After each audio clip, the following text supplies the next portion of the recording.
Hi friends, welcome to my channel. ಎಲ್ಲರೂ ಹೇಗಿದ್ದೀರಾ friends? I hope ಎಲ್ಲ ಚೆನ್ನಾಗಿದ್ದೀರಾ ಅಂತ ಅಂದ್ಕೋತೀನಿ.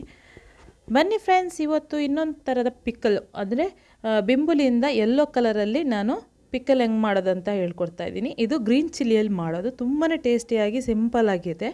ನೀವು ಫಸ್ಟ್ ಟೈಮ್ ವೀಡಿಯೋ ನೋಡ್ತಾ ಇದ್ದೀರಾ, ಪ್ಲೀಸ್ ಸಬ್ಸ್ಕ್ರೈಬ್ ಮಾಡಿ, ಪಕ್ಕದಲ್ಲಿರುವಂಥ ಬೆಲ್ ಐಕನ್ ಒತ್ತಕ್ಕೆ ಮರಿಬೇಡಿ ಫ್ರೆಂಡ್ಸ್.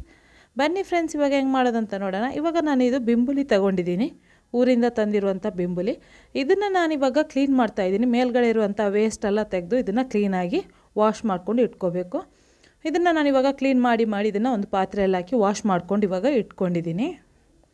ನೋಡಿ, ಇವಾಗ ಕ್ಲೀನಾಗಿ ವಾಶ್ ಮಾಡ್ಕೊಂಡಿದ್ದೀನಿ. ಇದನ್ನು ಒಂದು ಒಣಗಿರುವಂಥ ಕ್ಲೋತಿಗೆ ಹಾಕ್ಕೊಂಡು ಚೆನ್ನಾಗಿ ಇದನ್ನು ಮೇಲ್ಗಡೆ ಇರುವಂಥ ಎಕ್ಸ್ಟ್ರಾ ನೀರೆಲ್ಲ ಇರುತ್ತಲ್ಲ ಮೇಲ್ಗಡೆ, ಅದನ್ನೆಲ್ಲ ಕ್ಲೀನಾಗಿ ಒರೆಸಿ ತೆಗಿಬೇಕು. ನೋಡಿ, ಈ ಥರ ಒಂದು ಬಟ್ಟೆಗೆ ಹಾಕಿ ಕ್ಲೀನಾಗಿ ಒರೆಸಿ ಇದನ್ನು ಎಲ್ಲನ ಕ್ಲೀನಾಗಿ ಒರೆಸ್ಕೋಬೇಕು. ಈ ಥರ ನಾನೊಂದು ಹಾಕ್ಕೊಂಡು ಇದನ್ನೆಲ್ಲನ ಕ್ಲೀನ್ ಮಾಡಿಕೊಂಡು ಇಟ್ಕೊಂಡಿದ್ದೀನಿ. ಇವಾಗ ಇದನ್ನು ನೀವು ನಿಮಗೆ ಬೇಕಾಗಿರುವಂಥ ಸೈಜಿಗೆ ನೀವು ಕಟ್ ಮಾಡ್ಕೋಬೇಕು.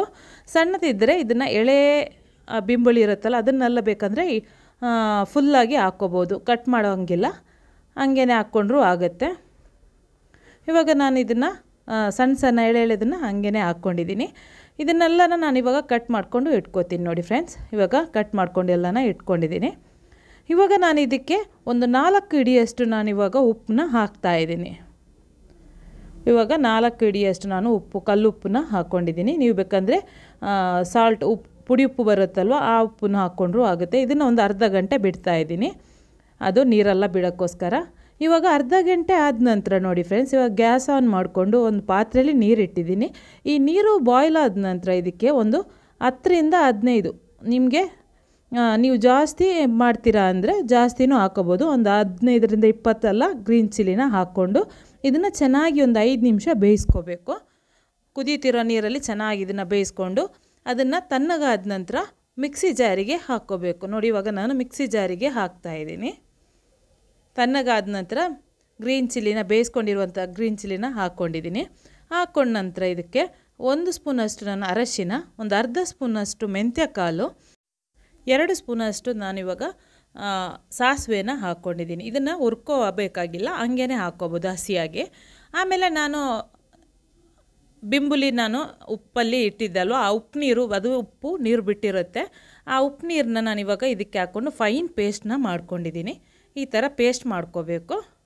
ಆಮೇಲೆ ಒಂದು ಸಲ ಪೇಸ್ಟ್ ಮಾಡಿದ ನಂತರ ಇದಕ್ಕೆ ಒಂದು 2 ಸ್ಪೂನಷ್ಟು ನಾನಿವಾಗ ಬಿಳಿ ಎಳ್ಳು ಬರುತ್ತಲ್ವ, ಆ ಎಳ್ಳನ್ನು ಹಾಕ್ಕೋಬೇಕು. ಬಿಳಿ ಎಳ್ಳು ಏನಕ್ಕೆ ಅಂದರೆ ಒಂದು ಸ್ವಲ್ಪ ಮಸಾಲ ಜಾಸ್ತಿ ಆಗುತ್ತೆ ಈ ಥರ ಹಾಕ್ಕೊಂಡ್ರೆ.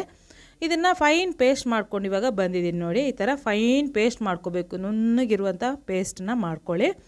ಇವಾಗ ನಾನು ಬಿಂಬುಲಿನ ಉಪ್ಪಲ್ಲಿ ಹಾಕಿದ್ದಲ್ವ, ಆ ಬಿಂಬುಳಿಗೆ ನಾನಿವಾಗ ಏನು ಮಾಡ್ತಾಯಿದ್ದೀನಿ ಅಂದರೆ ಈ ಪೇಸ್ಟನ್ನು ಹಾಕ್ತಾಯಿದ್ದೀನಿ. ತುಂಬಾ ಟೇಸ್ಟಿಯಾಗಿರುತ್ತೆ ಈ ರೆಸಿಪಿ, ತುಂಬಾ ಈಸಿ ಆದಂಥ ಒಂದು ರೆಸಿಪಿ. ಇವಾಗ ನಾನು ಇದಕ್ಕೆ 1 ಸ್ಪೂನಷ್ಟು ಝೀರಾ ಪೌಡರು, ರೋಸ್ಟ್ ಮಾಡಿರುವಂಥ ಝೀರಾ ಪೌಡ್ರು 1 ಸ್ಪೂನು, ಆಮೇಲೆ ರುಚಿಗೆ ತಕ್ಕಷ್ಟು ಉಪ್ಪು, 1 ಸ್ಪೂನಷ್ಟು ಧನಿಯಾ ಪೌಡ್ರು ಹಾಕ್ಕೊಂಡು ಇದನ್ನು ಚೆನ್ನಾಗಿ ಮಿಕ್ಸ್ ಮಾಡ್ಕೊಳ್ಳಿ. ಇವಾಗ ನಾನು ಒಂದು ಕೆಜಿಯಷ್ಟು ಬಿಂಬುಲಿಯಿಂದ ಮಾಡೋದು ಹೆಂಗಂತ ತೋರಿಸ್ತಾ ಇದ್ದೀನಿ. ಇದಕ್ಕೆ ನಾನಿವಾಗ ಒಂದು ಅರ್ಧ ಕಪ್ಪಷ್ಟು ನಾನು ವೆನಿಗರ್ನ ಹಾಕ್ಕೊಂಡು ಇದನ್ನು ಚೆನ್ನಾಗಿ ಮಿಕ್ಸ್ ಮಾಡಿಕೊಂಡು ಪಕ್ಕದಲ್ಲಿ ಇಟ್ಕೊಳ್ಳಿ. ಇವಾಗ ಒಗ್ಗರಣೆ ರೆಡಿ ಮಾಡ್ಕೋಬೇಕು ಪಿಕ್ಕಲಿಗೆ.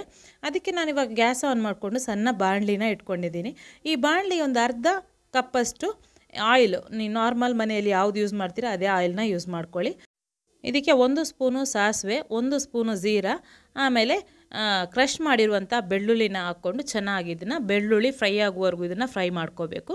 ಇದು ಚೆನ್ನಾಗಿ ಫ್ರೈ ಆದ ನಂತರ ಬೆಳ್ಳುಳ್ಳಿ, ಆಮೇಲೆ 1 ಸ್ಪೂನಷ್ಟು ಇದಕ್ಕೆ ಹಿಂಗನ್ನ ಹಾಕ್ಕೋಬೇಕು. ಹಾಕ್ಕೊಂಡು ಒಂದು ಸ್ವಲ್ಪ ಒಂದು ನಿಮಿಷದಷ್ಟು ಇದನ್ನು ಚೆನ್ನಾಗಿ ಫ್ರೈ ಮಾಡ್ಕೊಳ್ಳಿ. ಇದು ಫ್ರೈ ಆದ ನಂತರ ಇದಕ್ಕೆ 1 ಹಿಡಿಯಷ್ಟು ಕರಿಬೇವನ್ನ ಹಾಕ್ಕೊಳ್ಳಿ. ಕರಿಬೇವು ಎಷ್ಟು ಜಾಸ್ತಿ ಹಾಕ್ತೀರಾ ಅಷ್ಟು ಚೆನ್ನಾಗಿ ಬರುತ್ತೆ, ತುಂಬಾ ಚೆನ್ನಾಗಿರುತ್ತೆ. ಇವಾಗ ಗ್ಯಾಸ್ ಆಫ್ ಮಾಡ್ಕೊಂಡು ಇದನ್ನು ನಾನು ಪಕ್ಕದಲ್ಲಿ ಇಡ್ತಾಯಿದ್ದೀನಿ ತಣ್ಣಗಾಗೋಕ್ಕೋಸ್ಕರ. ಬಿಸಿಯಾಗಿರುವಾಗ ಹಾಕೋಬಾರ್ದು, ತಣ್ಣಗಾದ ನಂತರನೇ ಪಿಕ್ಕಲಿಗೆ ಹಾಕ್ಕೋಬೇಕು. ಇವಾಗ ಫುಲ್ಲು ತಣ್ಣಗಾಗಿದೆ ನೋಡಿ ಫ್ರೆಂಡ್ಸ್. ಇದನ್ನು ನಾನು ಉಪ್ಪಿನಕಾಯಿ ಮಾಡ್ಕೊಂಡಿದ್ದಲ್ವ, ಎಲ್ಲೋ ಉಪ್ಪಿನಕಾಯಿ, ಆ ಉಪ್ಪಿನಕಾಯಿಗೆ ಹಾಕ್ತಾಯಿದ್ದೀನಿ ಬಿಂಬುಳಿದು. ಅದಕ್ಕೆ ಹಾಕ್ಕೊಂಡು ಚೆನ್ನಾಗಿ ಇದನ್ನು ಮಿಕ್ಸ್ ಮಾಡ್ಕೋಬೇಕು. ನೀವು ಪಾತ್ರೆ ಎಲ್ಲ ಯೂಸ್ ಮಾಡುವಾಗ ಫುಲ್ಲು ಡ್ರೈ ಆಗಿರಬೇಕು. ಪಾತ್ರೆಯಲ್ಲಿ ಒಂದು ಸ್ವಲ್ಪನೂ ನೀರಿನ ಅಂಶ ಇರಬಾರ್ದು. ನೀರಿನ ಅಂಶ ಇದ್ದರೆ ಇದು ಬೇಗನೆ ಕೆಡುತ್ತೆ, ತುಂಬ ದಿವಸ ಬಾಳಿಕೆ ಬರಲ್ಲ. ಇವಾಗ ನಾನು ಒಂದು ಪಾತ್ರೆಯಲ್ಲಿ ಸರ್ವ್ ಮಾಡ್ತಾ ಇದ್ದೀನಿ. ತುಂಬಾ ಟೇಸ್ಟಿಯಾಗಿದೆ, ಸಿಂಪಲ್ ಆಗಿರುವಂಥ ಒಂದು ರೆಸಿಪಿ. ತುಂಬಾ ಈಸಿಯಾಗಿ ನೀವು ಮನೆಯಲ್ಲಿ ತಯಾರು ಮಾಡ್ಕೋಬೋದು. ತುಂಬಾ ಚೆನ್ನಾಗಿರುತ್ತೆ. ನೀವು ಮನೆಯಲ್ಲೆಲ್ಲ ಒಂದು ಸಲ ಇದನ್ನು ಟ್ರೈ ಮಾಡಿ ಹೆಂಗಾಯಿತು ಅಂತ ನನಗೆ ಕಮೆಂಟಲ್ಲಿ ಒಂದು ಸಲ ಕಮೆಂಟ್ ಹಾಕಿ. ಹೆಂಗಾಯಿತು ಅಂತ ನೀವು ಮನೇಲಿ ಟ್ರೈ ಮಾಡೋಕ್ಕಂತೂ ಮರಿಬೇಡಿ ಫ್ರೆಂಡ್ಸ್. ಬೆಂಬಲಿ ಸಿಕ್ಕಿದಾಗೆಲ್ಲ ಸೀಸನಲ್ಲೆಲ್ಲ ಮಾಡಿ ಈ ಥರ ಇಟ್ಕೊಳ್ಳಿ. ಇದನ್ನು ಒಂದು 6 ತಿಂಗಳ ತನಕ ನೀವು ಸ್ಟೋರ್ ಮಾಡ್ಕೋಬೋದು. ಈ ಥರ ಮಾಡಿಕೊಂಡು ಫ್ರಿಜ್ಜಲ್ಲಿ ನೀವು 6 ತಿಂಗಳು ಇದನ್ನು ಸ್ಟೋರ್ ಮಾಡ್ಕೋಬೋದು, ಏನು ಕೆಡಲ್ಲ. ಇವಾಗ ನಾನು ಇದನ್ನು ಒಂದು ಡಬ್ಬದಲ್ಲಿ ಈ ಥರ ಗಾಜಿನ ಡಬ್ಬದಲ್ಲಿ ಹಾಕ್ಕೊಂಡು ಇದನ್ನು ನಾನು ಫ್ರಿಸರ್ವ್ ಮಾಡ್ತಾಯಿದ್ದೀನಿ. ಇದ್ರ ಮೇಲ್ಗಡೆ ಏನು ಮಾಡಬೇಕು ಅಂದರೆ ಆವಾಗಲೇ ಮಾಡಿರುವಂಥ ಒಗ್ಗರಣೆನ ಒಂದು ಸ್ವಲ್ಪ ಎತ್ತಿಟ್ಕೊಂಡಿದ್ದೆ, ಅದನ್ನು ಇವಾಗ ಮೇಲ್ಗಡೆ ಹಾಕ್ತಾಯಿದ್ದೀನಿ. ಯಾಕಂದರೆ ಈ ಥರ ಹಾಕೋದ್ರಿಂದ ನಾವು ಮಾಡಿರುವಂಥ ಪಿಕ್ಕಲು ಬೇಗ ಕೆಡಲ್ಲ, ತುಂಬಾ ದಿವಸ ಬಾಳಿಕೆ ಬರುತ್ತೆ. ಒಂದು 3 ತಿಂಗಳು 6 ತಿಂಗಳೆಲ್ಲ ಬಾಳಿಕೆ ಬರುತ್ತೆ. ಇವತ್ತಿನ ರೆಸಿಪಿ ರೆಡಿ ಆಯಿತು ನೋಡಿ ಫ್ರೆಂಡ್ಸ್.